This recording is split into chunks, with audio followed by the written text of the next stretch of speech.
नमस्कार मित्रों। आज मैं फाइनेंशियल एनालिसिस में या यूँ कहिए बैलेंस शीट के एक महत्वपूर्ण पार्ट पीबीटी और पीएटी के बारे में जानकारी दूंगा। पीबीटी की full form profit before tax और पीएटी को प्रॉफिट आफ्टर टैक्स। अब इनको समझने के लिए हम एक सिंपल बैलेंस शीट से समझ सकते हैं।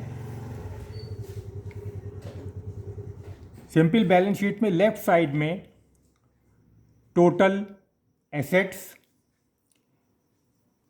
Current assets plus non current assets, यानी कि हमें जहाँ से इनकम हो रही है ये वो पोर्शन होता है जिसे हम टोटल एसेट्स कहते हैं।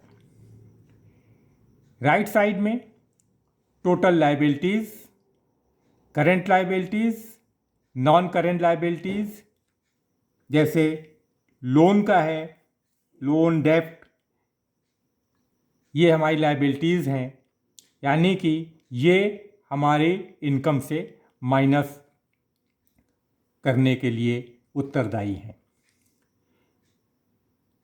Third part total share holders equity, जो शेयर होल्डर्स की इक्विटी है, शेयर कैपिटल और रिटेन्ड अर्निंग, ये भी एक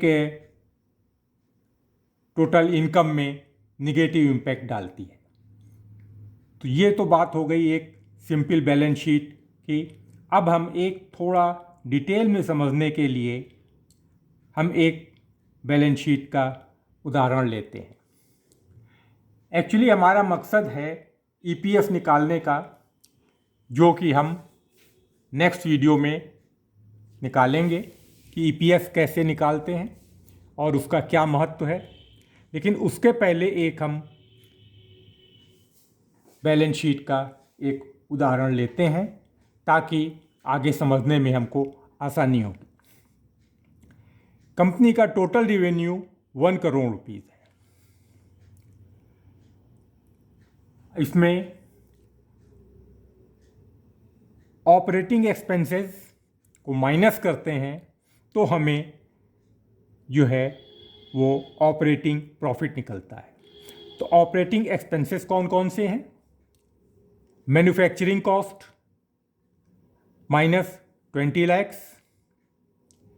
marketing and sales 10 lakhs, office and administrative expenses और एंड अदर एक्सपेंसेस जो हैं ये हम माइनस कर देते हैं तो हमें ऑपरेटिंग प्रॉफिट मिलता है, यानी कि 55 lakhs का हमको ऑपरेटिंग प्रॉफिट होगा।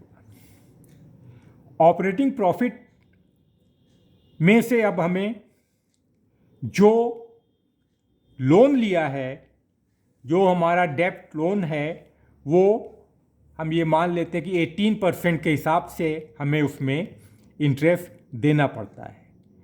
तो हमारे इसके समझने से पहले हम एसेट्स का एक आइडिया ले लेते हैं कि टोटल एसेट्स कितने हैं। तो एसेट्स में सेल्फ और इक्विटी से 50 lakhs, डेप्ट और लोन 50 lakhs, जो कि 18% के रेट से लिया गया है। तो टोटल एसेट्स 1 करोड़ होता है। तो यहाँ पे अब हम जो ऑपरेटिंग प्रॉफिट में से हम जो लोन डेप्थ है वो हम 18% के रेट से माइनस करते हैं, जो कि 9 lakhs आता है। इसके अलावा जो मशीनरी और भी हैं उसमें डिप्रिशिएशन मान लेते हैं वो 3 lakhs का, एमोर्टाइजेशन 3 lakhs का। ये सारे माइनस करने के बाद में जो हमारा प्रॉफिट आता है वो उसे हम कहते हैं पीबीटी, प्रॉफिट बिफोर टैक्स। अब हमें टैक्स भी देना है, तो टैक्स 30% के हिसाब से हम कैलकुलेट करते हैं तो ये आपका 12 लाख टैक्स का हो गया। तो इसको माइनस करने से 28 लाख का जो है वो नेट प्रॉफिट आता है। इसे हम प्रॉफिट आफ्टर टैक्स भी कहते हैं, PBT, PAT, profit after tax, PAT। पहले हमने जो टैक्स देने के पहले निकाला था वो प्रॉफिट बिफोर टैक्स था। यहाँ टैक्स दिया, उसके बाद जो हमारा बैलेंस बचता है उसे कहते हैं प्रॉफिट आफ्टर टैक्स, PAT। तो इस प्रकार से आज हमने PBT और PAT को समझ लिया है। अब हम नेक्स्ट वीडियो में EPS और PE को डिटेल में समझेंगे और उसके फाइनेंशियल एनालिसिस के लिए उनकी क्या इम्पोर्टेंस है ये भी हम समझेंगे। आशा करते हैं आपने PBT और PAT को अच्छी तरह समझ लिया होगा और उम्मीद करते हैं कि हम जो वीडियो बना रहे हैं वो आप लोगों की समझ में आ रहे होंगे। कोशिश कर रहे हैं साधारण से साधारण भाषा में, ताकि सभी लोगों को समझ में आ जाए। इस उम्मीद के साथ कि आप वीडियो को लाइक करेंगे, सब्सक्राइब करेंगे और शेयर करेंगे, ताकि ये नॉलेज दूसरे लोगों के पास भी पहुंच जाए और वो भी इसका लाभ उठा सकें। बहुत बहुत धन्यवाद।